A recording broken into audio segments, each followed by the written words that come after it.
they're adding up to 5 respawn attempts for Pinnacle bosses. This is mostly, well, this is like the 3 main bosses from the Expedition, the Breachstone, and an audience with the King. So we've got Expedition, Breach, and Ritual, respectively. And depending on the difficulty, they're going to give more respawn attempts. So, you know, we're not wasting a ton of time farming up the required necessary materials to actually trigger these fights, which is a huge quality of life improvement for a lot of people. Because most people aren't even making it to endgame, and how would it feel to just walk in and get one-tapped by, you know, a boss, and you just wasted like 30 hours of farming, and you didn't even really get any closer to learning the fight better or being more prepared for next time. It just kind of, it felt bad. So respawns can only be triggered by the person who put the Expedition or Breachstone or Audience with the King in, and everyone in your party will be respawned at the same time. Added more checkpoints to several maps, which, you know, kind of is a band-aid at this point, in my opinion, but, you know, it's cool. It's definitely helpful. More little pins to, you know, go and find that last rare who's hiding in a corner somewhere. I'd like to see them come up with a more permanent solution, either, you know, more linear pathing, or once you've engaged with you know, a rare, done any amount of damage or taken any damage, they remain highlighted permanently on your minimap. That could be a really cool feature that they might consider adding in the future. I don't know, but for now, this is good. It's a step in the right direction. Added minimap icons for strong boxes. Nice. Minimap icons for league mechanics now remain visible regardless of how far away you travel. You know, obviously any league mechanics. So now if I hit a ritual or I don't feel like doing it at the top right corner, I don't have to remember like, oh crap, where was that last ritual at? It'll stay there, and that's super useful. That's probably one of the bigger highlights of this update, in my opinion. Hitting inanimate objects no longer causes your trigger skills to generate energy, such as Ice Crystals, Tempest Bell, and Vine Arrow. And then we're no longer going to cause your on-hit effects and similar stats to take effect. Yeah, I guess people were just like spamming on their own minions and Vine Arrows and Tempest Bells and then stacking up a bunch of stacks, and yeah. So you can no longer do that, apparently. Controller gets a lot of love in this update. And yeah, pretty much all of this is controller stuff. So check that out if you're a console player. I'm not gonna read through all that because it's not that useful to me.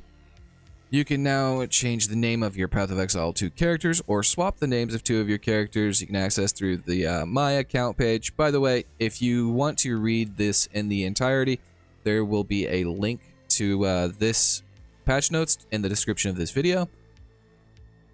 They enabled some cosmetics, and they're improving sound art and effects and environment quality. So it's all good stuff. Let's get into the bug fixes.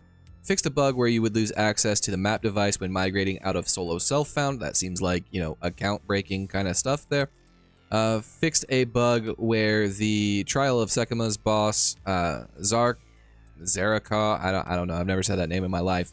The lightning spinny boy, at the end of the Trials of Sekima, he would continue to use his spinning lightning skill after death or while heavily stunned, and then you can no longer cheese him by standing in that corner anymore. That's pretty useful. That's pretty nice. This is the biggest one in my opinion. Fixed a bug where on death elemental explosions from rare monster minions would fail to render their telegraph if the corpse was destroyed on hit, such as by being shattered. That is huge. I've probably died to this 20, 30, 40 times just by this alone. Just not seeing anything on the ground and then boop, just one tapped. I would imagine a lot of that is because of this. So that's a huge thing to fix, honestly. Fixed a bug where attempting to equip a weapon with a full inventory when using a controller could lose the previously equipped weapon. That's absurd. Could you imagine having like a mirror weapon and then just straight up losing it because of this? Heartbreak. Other than that, yeah, feel free to read these on your own. Nothing seemed to just, you know, jump out at me like, oh my god, that's huge. If you do see something, feel free to leave a comment. And yeah, if it's really good and it's obviously like it's super important and I overlooked it, I will pin that comment and thank you for your contribution. But from a consumer standpoint, you know, like I want more, always, obviously. But yeah, to just take a step back and be realistic, this is a step in the right direction for sure.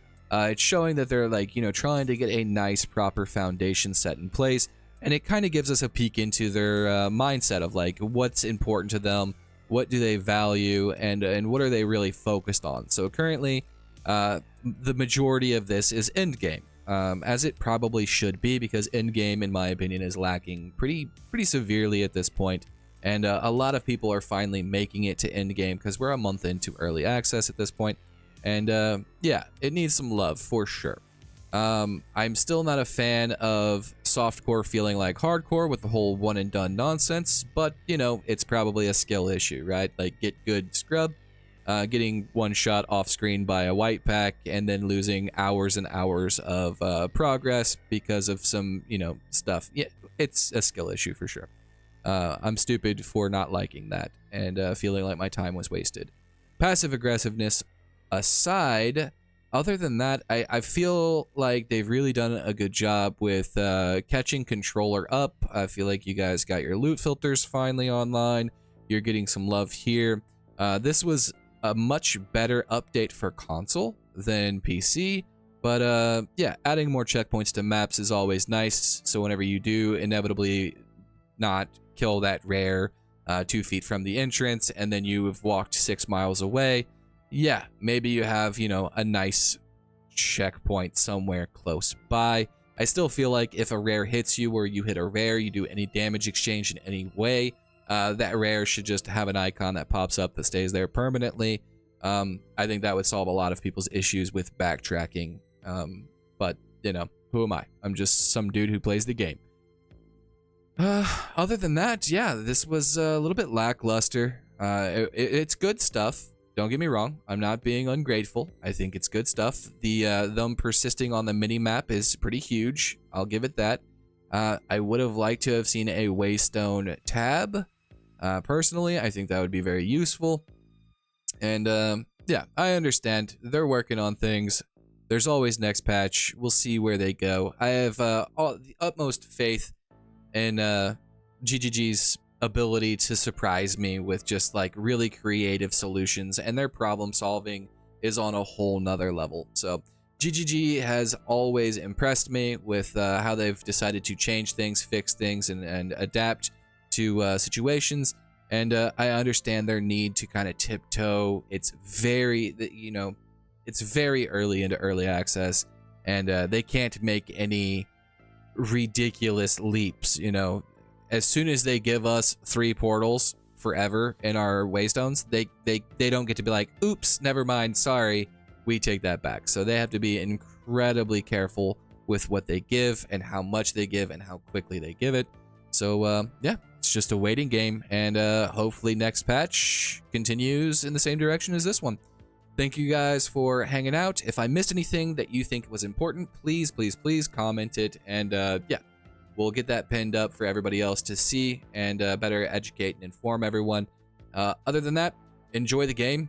I am still, and yeah, be safe. Have a good night.